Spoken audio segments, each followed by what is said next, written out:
Fala rapaziada, hoje eu vou ensinar vocês a como pegar alguns fragmentos, trocar alguns fragmentos da MG42 lendária.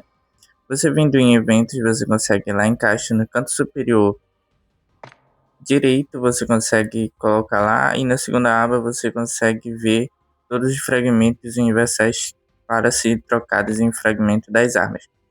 Aí você consegue em torno de 100 fragmentos.